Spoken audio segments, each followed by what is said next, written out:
Glória a Deus, meus queridos. Mais uma vez estamos aqui para dar continuidade aos estudos. Nós estamos nessa série falando das sombras e realidades no candelabro. Nós já falamos lá no início da manifestação dos 7 Espíritos de Deus no candelabro, mostrando que são 7 olhos do Senhor sobre a face da terra. Mostramos também a manifestação e completude do Espírito Santo sobre a igreja, sobre os santos, também aqui representado no candelabro. Falamos também da questão do candelabro ser palavra de Deus, lâmpada para os nossos pés, luz para o nosso caminho. Falamos na lição passada sobre as duas testemunhas manifestas aqui, como são 7 igrejas, e as duas testemunhas manifestam como 2 igrejas, Esmirna e Filadélfia. Se você não assistiu esse vídeo, eu indico ele para que você possa se inteirar, até porque nesse vídeo das 10 virgens, nós vamos precisar daquele vídeo das 2 testemunhas, para você fazer a ligação e o link, ok? Nós estamos buscando fazer essa ligação ao longo dos estudos, e não é interessante você perder nenhum, porque você pode ficar sem a ligação, sem o acesso, e consequentemente ficar sem a ligação da revelação, ok? Então, seja bem-vindo a esse estudo, eu sou o Altair, você está no canal Fim desde o Princípio. Eu te convido a, se você gostar desse vídeo, dar um like, um joinha, porque isso aí alavanca o vídeo e mais pessoas podem ter acesso ao vídeo, né? E se você não é inscrito no canal, eu te convido a se inscrever, pois isso também ajuda o canal a se tornar mais visível, né? Então vamos lá, nós vamos dar início, continuando, e vamos falar nesse estudo das 10 virgens ali manifesta como sombras, né, no candelabro, e trazer isso para a nossa realidade nos dias de hoje, né? Muitos já podem estar analisando, mas por que são 7 lâmpadas, 7 igrejas e eu tenho 10 virgens? Quem são essas virgens? Por que 10 virgens?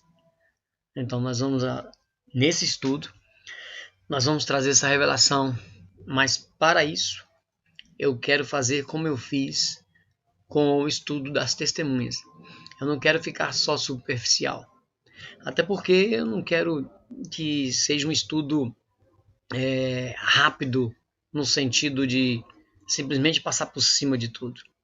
Eu não vou esgotar as revelações, é claro, né? É impossível nós esgotarmos todas as informações, mas eu quero aprofundar um pouquinho mais para que nós possamos aproveitar mais a revelação.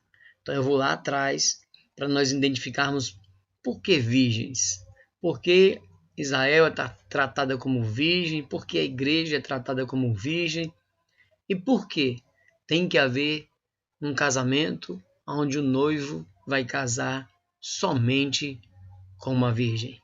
Então fique comigo, espero que você goste desse estudo, ok? Vamos lá, vamos dar o prosseguimento. Então, as 10 virgens. Bom, tirar esse rosto daqui, né? Todas as pessoas que professam o nome de Jesus parecem iguais. O que eu quis dizer com isso?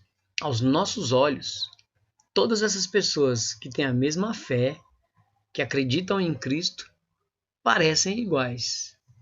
Tirando a questão de atitudes, ok? Só mesmo na questão do que está em comum, no caso delas professarem a mesma fé. Ou seja, todas sabem que um dia Cristo virá para reinar com sua igreja fiel. Bom, tirando a exceção de alguns, né, que acreditam que Cristo já veio, Deus da sua vinda já está reinando, né, já está reinando aqui na terra, e que o seu reino já está estabelecido. Tirando essas pessoas, o resto, todos acreditam numa segunda vinda. Até mesmo eles acreditam numa segunda vinda, mas essa questão de Cristo já estar reinando não condiz com a palavra.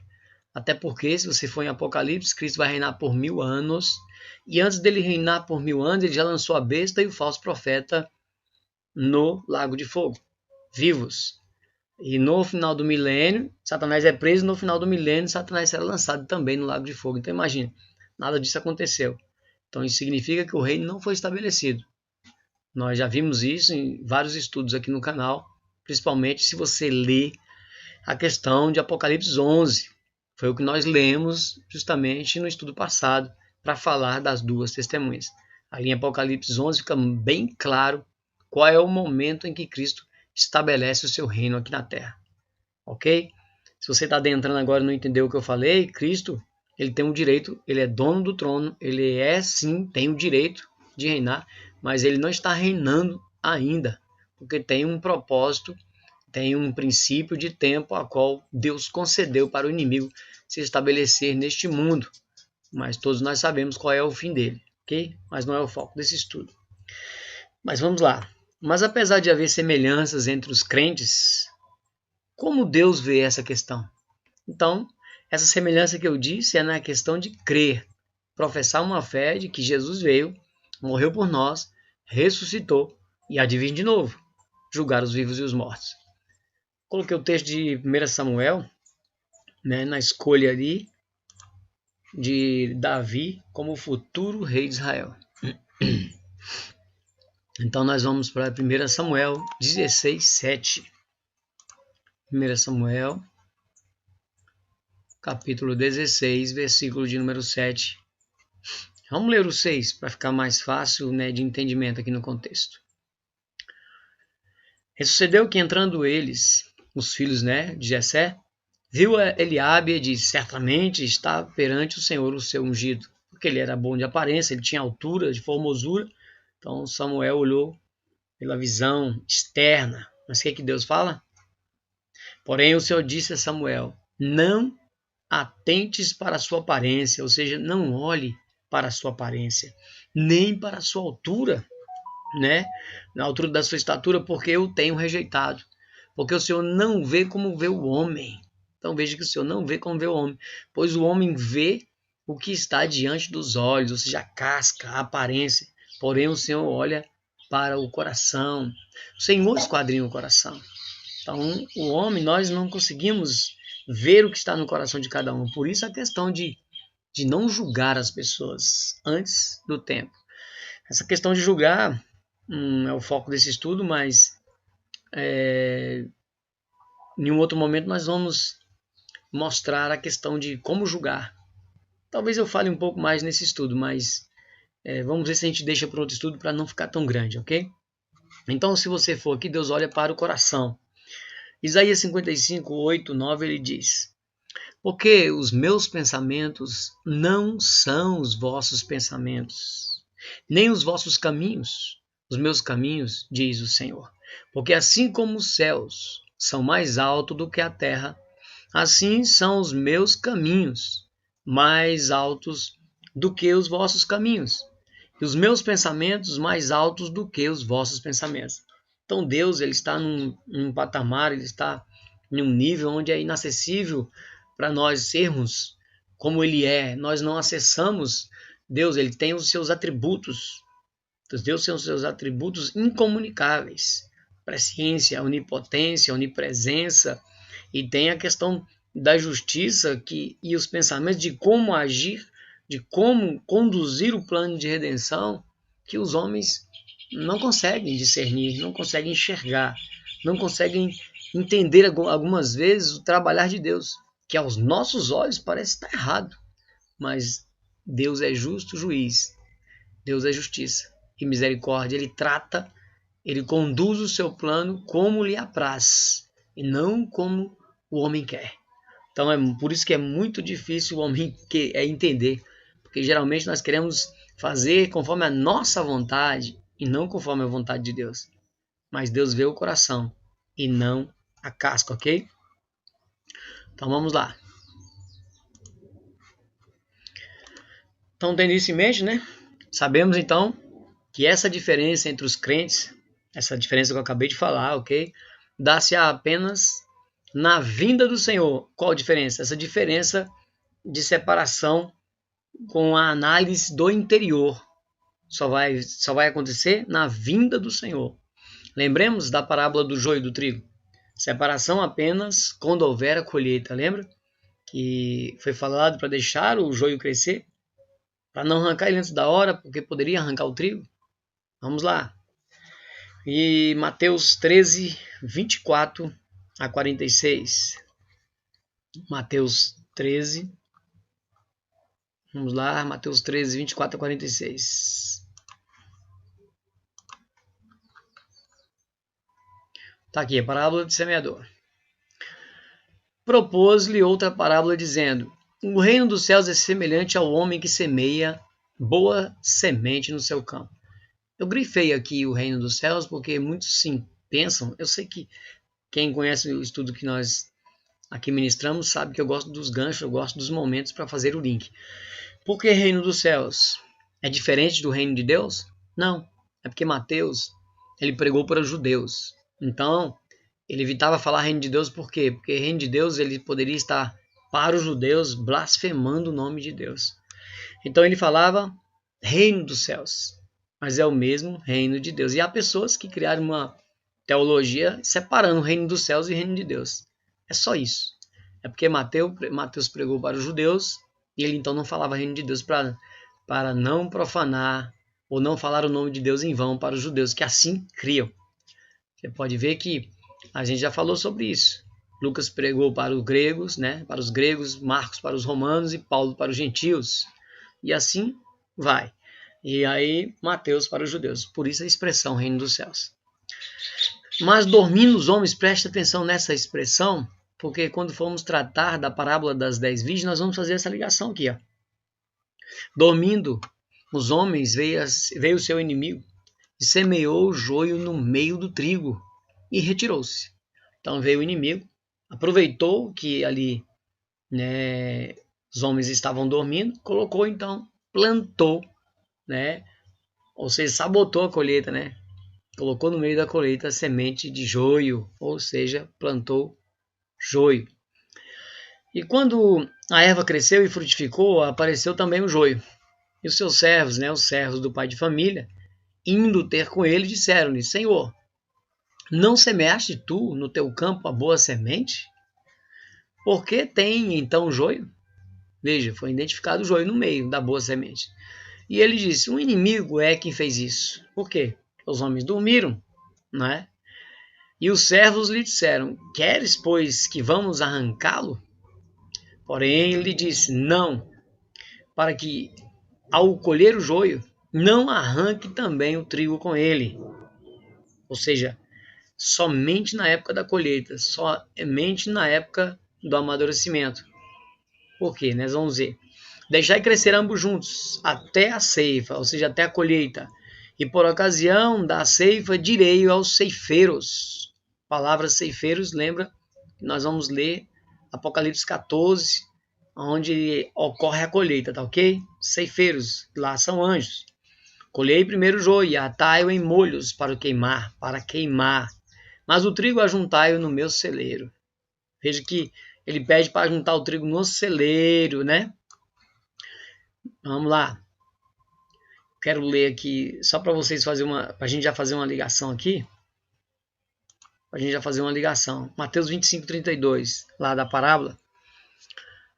Todas as nações serão reunidas diante dele e apartará uns dos outros, como o pastor aparta os bodes das ovelhas. Então, eu estou mostrando isso aqui, porque assim como vai haver uma separação entre o joio e o trigo, já mostrei isso no estudo, quando eu mostrei que haverá julgamento. Mostrei tronos, julgamentos, né, o trono, o tribunal de Cristo, o trono branco, e eu mostrei isso, que vai haver uma separação, e muitos não acreditam nisso. Então eu tenho que estar reforçando isso, que vai haver sim uma separação. Assim como o joio vai ser separado do trigo, e o joio vai se queimar, aqui em Mateus 25 nós temos também, as nações serão reunidas naquele grande dia, e apartarão uns dos outros, vai separar, como o pastor aparta os bodes das ovelhas. Né? Vinde benditos do meu Pai, e o outro aparta de mim, que eu não te conheço. Então é desse jeito que vai haver. E se, voltando aqui para o joio e o trigo, por que deixar crescer ambos juntos? Porque Deus tem um tempo determinado para tudo, meu querido. Acabamos de ler que ele conhece o coração, nós não conhecemos o coração. Deus sabe de todas as coisas, ele planejou, ele decretou em seu propósito um tempo de trabalho nessa terra. E esse tempo vai ser cumprido. Ele não vem nem um minuto antes, nem um minuto depois. Já está pré-determinado a sua vinda. O dia e a hora ninguém sabe, mas ele sabe. Então, os tempos nós vamos discernir, nós vamos ver isso nesse estudo. Então, o trigo, quando ele amadurece, ele está cheio de fruto. Então, ele se inclina, né? O fruto se inclina. Enquanto que o joio, quando ele amadurece, ele fica em pé, porque ele só tem palha. Ele é oco, é só a casca, é só por fora. Então ele não tem fruto. Então ele fica em pé, altivo, os olhos altivos, né? Te remete a algo?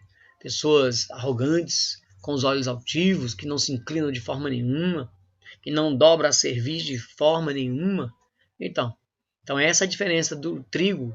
Quando ele amadurece, ele se inclina, ele dobra-se, ele se encurva. Assim somos nós. Quando entendemos todo o processo da palavra, passamos a frutificar, nós reverenciamos a Deus o tempo todo, não por medo, mas por temor e respeito. Nós se inclinamos, se humilhamos perante Ele, entregando a nossa vida para ser conduzido por Ele. Enquanto que o joio, pessoas que não querem, que acham que são autossuficientes, que não precisam de Deus, estão com o nariz em pé, com os olhos altivos. Assim é o joio que vai ser colhido no dia da separação, né? Mas vamos lá, tem mais aqui, 1 Coríntios 4:5. Portanto, nada julgueis antes do tempo. Veja o que Paulo fala, nada julgueis antes do tempo, até que o Senhor venha, o qual também entrará à luz, as coisas ocultas das trevas, e manifestará os desígnios dos corações, e então cada um receberá de Deus o seu louvor. Honra para quem é de honra, desonra para quem é desonra. Então vai haver uma separação, meus queridos. Ok? Vamos lá. Vocês vão entender por que eu estou falando isso aqui. Ah, mas esse estudo tá aí, não era para isso. Mas é igual eu falei, não temos pressa. Vamos estudar a palavra com calma. Vamos fazer as ligações. Né? Se essa parte for ficar grande, eu vou dividir em mais partes o estudo. Mas vamos sem pressa, aproveitar, vamos nos deleitar deste manjar que o Senhor nos concede, que é a palavra ministrada pelo próprio Espírito Santo. Assim eu creio. Vamos lá. Então veja, falamos que vai haver uma separação, falamos de uma colheita. Apocalipse 14 é justamente aqui, aonde está havendo essa separação, aonde está havendo esta colheita. Então, eu vou ler. Eu não sei fazer um estudo sem não ler os textos. Apocalipse 14, 20. Apocalipse 14. Ó, a ceifa da terra, a colheita da terra, Apocalipse 14 está falando. E olhei, eis que numa nuvem branca, e assentado sobre a nuvem, um semelhante ao filho do homem, que tinha sobre a cabeça uma coroa de ouro, e na mão uma foice aguda. Para que foice? Para fazer a colheita. E outro anjo saiu do templo, clamando com grande voz ao que estava assentado sobre a nuvem: lança a tua foice e cegai. E cega, ou seja, e colhe. E já é a vinda a hora da cega, né, para a hora da colheita, porque já a seara da terra está madura. Ou seja, os trigos já são trigos, já tem como identificar quem são os trigos, quem se inclinou, quem se encurvou. E já tem como se identificar quem são os altivos, quem são o joio, né? Saiu do templo que está no céu um outro anjo, a qual também tinha uma outra foice, né? E saiu do altar outro anjo, que tinha o poder sobre o fogo, e clamou com grande voz ao que tinha a foice aguda, dizendo: lança a tua foice aguda e vidima os cachos da uva da terra, porque já as uvas estão maduras. Então veja, aqui tem uma colheita, está se colhendo o trigo. Aqui é uma outra figura de linguagem. Lá é o joio e o trigo. Aqui seria o trigo e as uvas. A mesma história contada de formas diferentes, em figuras diferentes, mas que remontam à mesma história. Ou seja, que no final vai haver uma separação lá do joio e do trigo, e daqui as uvas e o trigo. Então veja por que está colhendo as uvas, para fazer ligação com várias profecias que tem ao longo da história, que não consigo falar agora neste momento, ok?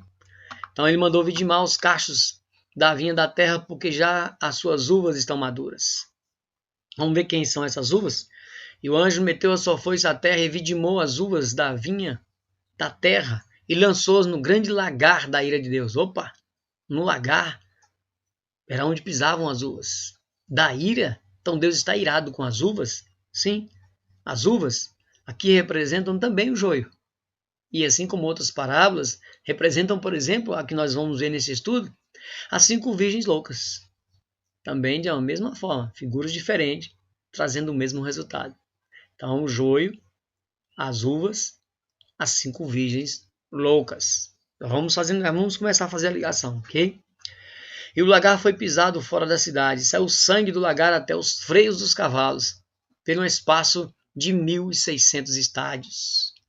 Aqui 1.600 estádios, se você pegar, não é hora, mas igual eu falei, eu gosto de fazer um link. 1.600 estádios, você pega o valor de um estádio, multiplica ele, você vai ter um valor de Deus aqui pisando 2/3 da terra. Não em números literais, mas em números simbólicos. É como se Deus estivesse resgatando 1/3 que o diabo tomou do céu. Não é literal. Não estou falando que nós estávamos e caímos e vamos voltar. Não, eu não quero entrar nessa teologia. Ok? Estou dizendo que simbolicamente Deus está resgatando 1/3 que caiu do céu. Não é número literal e não são as pessoas literais que caíram, ok? Acho que deu para vocês entenderem isso. Então vamos lá. Então nós vemos que vai haver uma separação, vai haver uma colheita. Mateus 3, 11 e 12. Mateus 3, 11 e 12. Vamos lá. Em verdade, peraí, 3, 11 e 12, é isso mesmo. E eu, em verdade, vos batizo com água, para o arrependimento, mas aquele que vem após mim é mais poderoso do que eu. Não sou digno de levar as sandálias, e ele vos batizará com o Espírito Santo e com fogo. Então veja que João Batista está questionando João Batista se ele era o Cristo, né? Ele está dizendo que ele não é digno nem de amar os sapatos, as sandálias daquele que há de vir, que vai batizar com o Espírito Santo e com fogo, que é Cristo. Aí o que Cristo vai fazer? Esse que batizará as pessoas no Espírito Santo e com fogo. Aqui ele está falando, o fogo aqui é poder, gente. Ele vai batizar no Espírito Santo no sentido de vai selar através dele no Espírito Santo. Nós vamos ser selados. Mas vai ter algo que vai descer sobre nós como um revestimento, como aconteceu lá em Pentecoste. Como aconteceu com as virgens que têm azeite. Elas têm poder para atuar. E nós vamos ver que o que significa esse azeite mais à frente. Então ele batizou com fogo. Ali ele deu o combustível, o azeite, ele acendeu as lâmpadas no dia de Pentecoste. Vamos lá. E o que esse que vai vir com o Espírito Santo e com fogo tem? Em sua mão ele tem uma pá. Para que essa pá? Ele vai limpar a sua eira e recolherá no celeiro o seu trigo e queimará a palha com fogo que nunca se apagará. Por quê? É no lago de fogo. Naquele dia, essas pessoas vão ser lançadas no lago de fogo que nunca vai se apagar. Então aqui ele está separando a palha. Aqui é uma outra figura. Ele está numa eira, no local onde bate o trigo, né? Para soltar da casca, onde você separa ali o fruto da palha. E aqui ele está de uma outra figura. Ele está falando o seguinte: que ele vai separar o trigo da palha. E essa palha vai ser queimada no lago de fogo. Então essa palha aqui é o quê? Essa palha também são as 5 virgens loucas. Também, meu irmão, são os bodes, que é apartado das ovelhas. É o joio e é a uva. Você vê que são várias histórias com a mesma finalidade, com o mesmo propósito de te mostrar que vai haver uma separação. Então aqui também representa as 5 virgens loucas, ou seja, essas palhas. Eu estou fazendo esse link para a gente, quando entrar na parábola das 10 virgens, saber o que está acontecendo, ok? Vamos lá.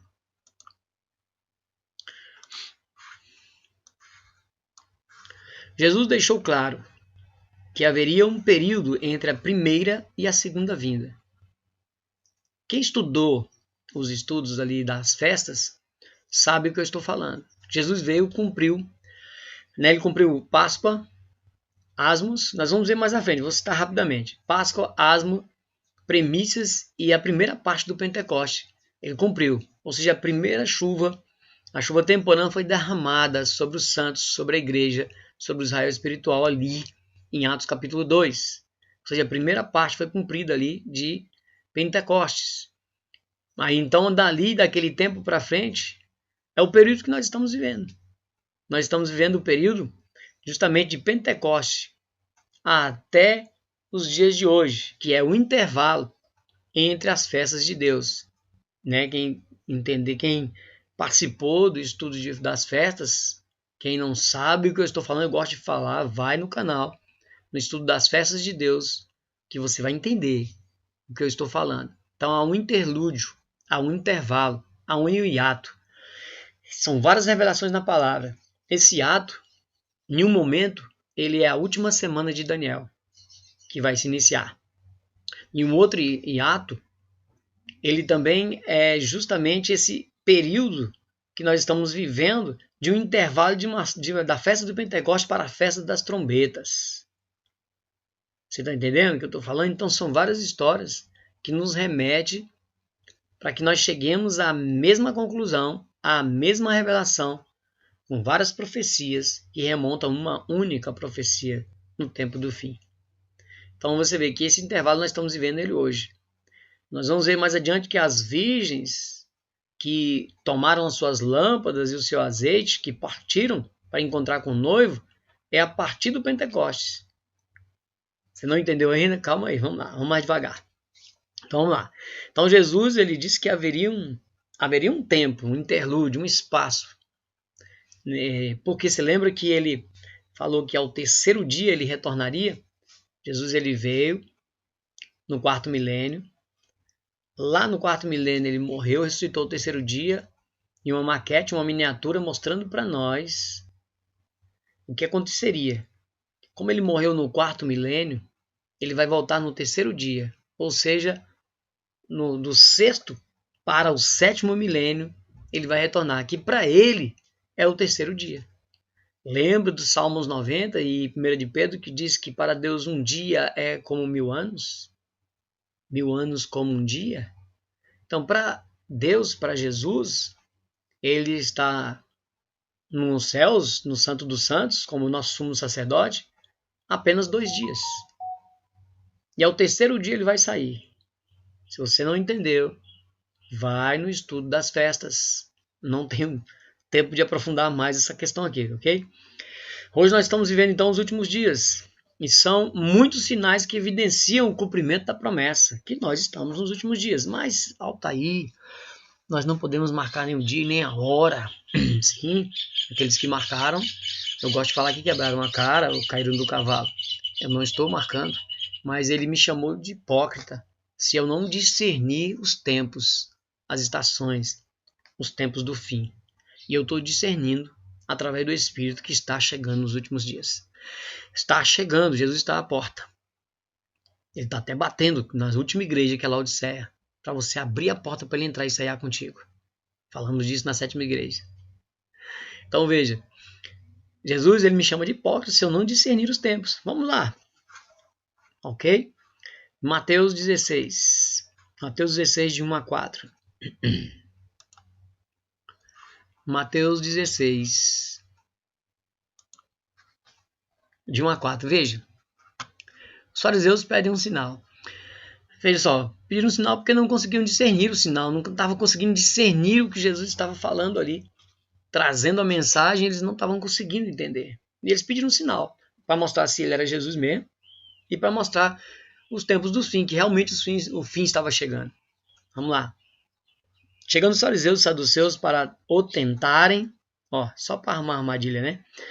Pediram-lhe que lhe mostrasse algum sinal no céu. Mas ele respondeu e disse: quando é chegada a tarde, dizeis.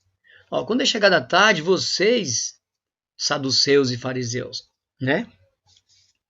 Dizeis, haverá bom tempo, porque o céu está rubro. Então veja, eles conseguiram discernir que não haveria de chover, que sim seria um bom dia, um bom tempo, quando o céu estava rubro.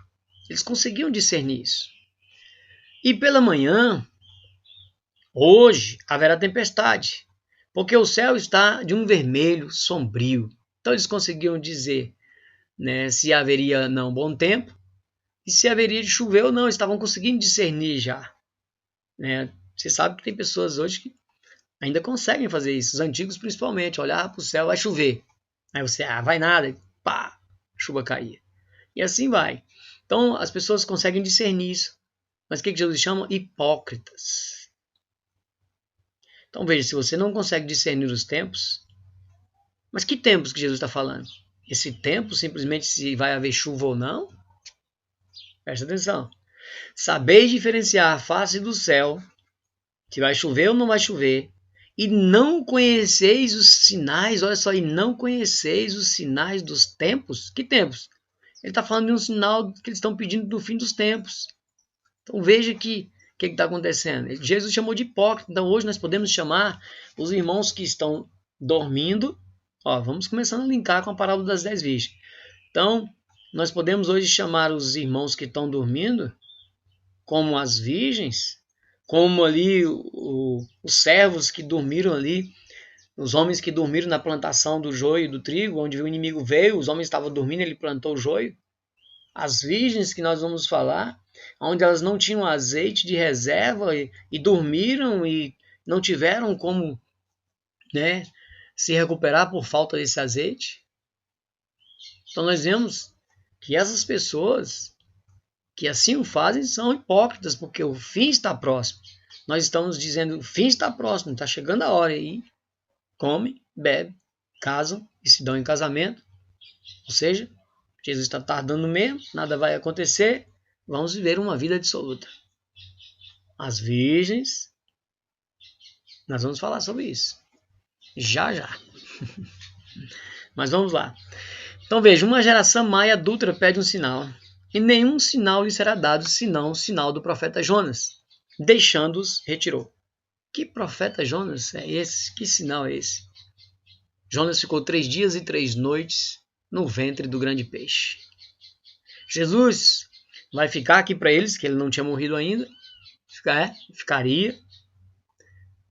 E aconteceu 3 dias e 3 noites no ventre da terra.